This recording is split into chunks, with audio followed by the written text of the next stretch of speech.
Hello hello hello मेरे हस्लर्स, कैसे हो तुम सब। तुम्हारा स्वागत है हमारे हस्लर्स के इंट्रोडक्टरी वीडियो में। इस वीडियो के अंदर मैं तुमको बताना चाहूँगा कि hustlers actually how it's going to work, उसके अंदर क्या क्या होने वाला है। First of all, first points first, hustlers जो बैच है वो क्लास 11th का बैच है। इसका नाम हस्लर्स रखने के पीछे रीज़न ये है कि पर्सनली क्लास 11th में कंप्यूटर साइंस मेरा सब्जेक्ट नहीं हुआ करता था। मैंने क्लास 12th में कंप्यूटर साइंस को लिया था एंड स्टिल मेरे जो दोस्त हैं जिनका क्लास 11th में भी कंप्यूटर साइंस था, I still taught them and hustle करना पड़ा तो थोड़ा उसके लिए। सो आई थॉट कि हस्लर्स नाम रखना would be a good idea. तो मैंने क्लास 11th का नाम हस्लर्स रखा है क्योंकि सी एक और बात है, it's a fact that class 11th में ज़्यादा कोई पढ़ता है नहीं। पढ़ता है तो या तो लास्ट एग्जाम के लिए पढ़ता है या तो 12th स्टार्ट हो रहा हो तब रियलाइज़ होता है कि 11th पढ़ना पड़ेगा तब पढ़ता है। तो कहीं ना कहीं तुम 12th के स्टार्ट 11th के एंड में हासिल अच्छा खासा करते हो। तो इसलिए मैंने क्लास 11th के बैच का नाम रखा है हस्लर्स। ये बैच जो है वो 1 अगस्त से मैं लेक्चर्स डालना स्टार्ट करूँगा। CBSE का PDF जो आप सबको पता ही होगा, अगर नहीं पता है तो इस वीडियो के डिस्क्रिप्शन में गूगल ड्राइव की लिंक मिल जाएगी, उसके ऊपर जाके मैंने CBSE का सिलेबस डाल दिया है उसका PDF। आप PDF के अंदर आपको 11th का पहले मिलेगा, नीचे स्क्रॉल करोगे 12th का मिल जाएगा, पर आपको सिर्फ 11th का भी लेना देना है। तो सिलेबस में वो लोग ने टॉपिक्स बताया पूरा सिलेबस वाले सेक्शन में। तो उनका जो एक मेन टॉपिक है उसको मैं एक चैप्टर कंसिडर करूँगा। NCERT की टेक्स्ट बुक में चैप्टर्स हैं बट मैं उसको उस तरह से क्लासीफाई नहीं कर रहा हूँ, मैं सिलेबस वाइज जा रहा हूँ। तो सिलेबस के अंदर वो लोग ने ऐसे 3 मेनली टॉपिक्स दिए, उनके अंदर सब टॉपिक्स हैं। तो जो सब टॉपिक्स हैं उसको मैं एक लेक्चर की तरह बनाऊंगा। जैसे जो तुम्हारा फर्स्ट टॉपिक आएगा उसके अंदर 6 सब टॉपिक्स हैं, वो 6 सब टॉपिक्स हैं, उनके में 6 अलग लेक्चर्स आएंगे।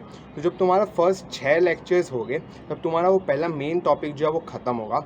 एंड अगर मैं NCERT के चैप्टर्स वाइज जाऊँ तो उसमें तुम्हारे पहले 2 चैप्टर्स जो है वो ख़त्म मतलब कंप्लीट हो जाती, क्योंकि इट्स लाइक वो इनपुट आउटपुट हार्डवेयर सॉफ्टवेयर वो सब टेक्निकल चीज़ें थी। और साथ में बुलियन का कॉन्सेप्ट था, वो नंबर सिस्टम जो होता है वो बाइनरी एंड ऑल का कॉन्सेप्ट था, वो तुम्हारे पहले यूनिट का था जिसके अंदर 6 सब टॉपिक्स थे। तो तुम्हारे 6 लेक्चर्स हो गए। उसी तरह से जो तुम्हारे दूसरे टॉपिक्स उसके सब टॉपिक्स हैं उनको भी लेक्चर्स बना के डालता रहूँगा। अगर कोई लेक्चर एक्सीड हो जाता है तो मैं उसको 2 अलग लेक्चर्स में बांट दूंगा। जो मैंने बोली तो 1 शॉट्स आएंगे एंड क्वेश्चंस आएंगे। मैं तुमको हर लेक्चर के बाद DPP नहीं दूंगा। जो मैंने नोट्स मैंने PPT बनाई है वो मैं गूगल ड्राइव पे ज़रूर डाल दूंगा, लेकिन जो DPP है वो हर लेक्चर के बाद नहीं आएगी। But when the mainly topic comes, या फिर मेरे हिसाब से एक मोमेंट आ चुका है जब क्वेश्चन बैंक आ जाना चाहिए, जैसे जो फर्स्ट 6 लेक्चर्स है उसके बाद मैं डेफिनेटली एक सेशन ला रहा हूँ अबाउट क्वेश्चन बैंक। वो क्वेश्चन बैंक अभी तक मैंने बनाया नहीं है इसलिए मैं कह नहीं सकता, बट उसकी टाइम लिमिट अराउंड 30 मिनट से 1 आवर्स के बीच में ही होगी। उसके अंदर हम क्वेश्चंस हो गए यूजुअली MCQ, अगर मुझे लगा कि ज़रूरी है तो फिर मैं सब्जेक्ट के क्वेश्चंस भी ले लूँगा। वो मैं प्लान करूँगा तब आ जाएगा। बट द थिंग इज़ ये 6 लेक्चर्स के बाद एक क्वेश्चन बैंक ज़रूर आएगा, जिसमें पहले 6 लेक्चर्स जो हमने करे थे उसके रिलेटेड क्वेश्चन आएंगे जो हम सॉल्व करेंगे।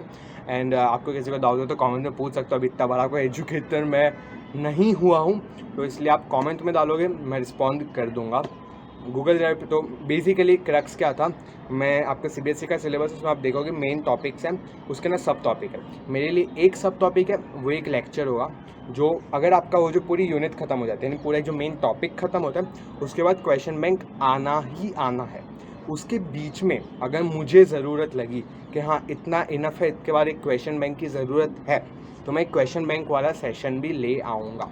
साथ में आपको कोई चीज़ का कोई स्पेसिफिक चीज़ है जिसमें ज़रूरत है, आप कमेंट्स में लिख सकते हो, मैं उसके रिलेटेड एक लेक्चर ले आऊँगा। कोई प्रॉब्लम नहीं है, बस कमेंट में बताते रहना कि आप लोग की ज़रूरत क्या है, क्योंकि जब तक आप लोग नहीं बताओगे कि ज़रूरत क्या है मैं क्या ही हेल्प कर पाऊँगा। So that's the point. 1 अगस्त से हमारे लेक्चर स्टार्ट हो गए। मैं सजेस्ट करूँगा हर लेक्चर को अच्छे से फॉलो करो। ज़रूरी नहीं है कि रोज़ देखो, ये ज़रूरी नहीं है। क्योंकि कंप्यूटर साइंस एक ऑप्शनल सब्जेक्ट है, PCM के ऊपर तुम अगर JEE की तैयारी करो, नीट की करो, तो उसके लिए तुमको टाइम देना पड़ता है, आई एक्सेप्ट। सो प्रेफरेबल रहेगा कि एटलीस्ट एक दिन निकालो हफ्ते में, उसके अंदर तुम अगर 2 to 3 आवर्स में इन्वेस्ट करे तो इनिशियली अच्छा, एग्जाम के पहले तो एक दिन निकाल ही लेना।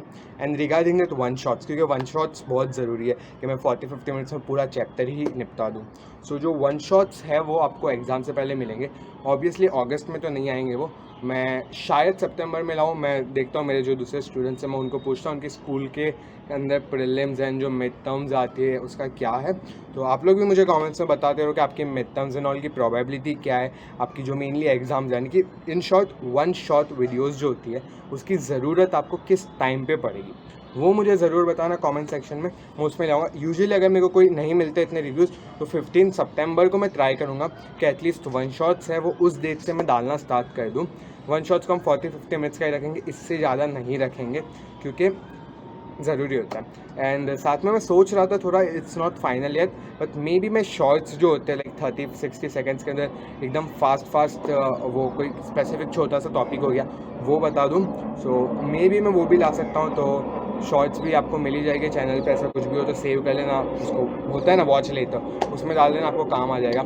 रिगार्डिंग नोट्स बनानी है या नहीं लेक्चर के साथ, मैं प्रेफर करूँगा कि मेरा पीपीटी पूरा कॉपी करने की जगह आप नोट्स अपने हिसाब से बनाओ। आप नोट्स में इंग्लिश में लिखना है इंग्लिश में लिखो, हिंदी में लिखना है हिंदी में लिखो, आपको जो रीजनल लैंग्वेज है उसमें लिखना है उसमें लिखो, मुझे फ़र्क नहीं पड़ता, आपको समझ आना चाहिए।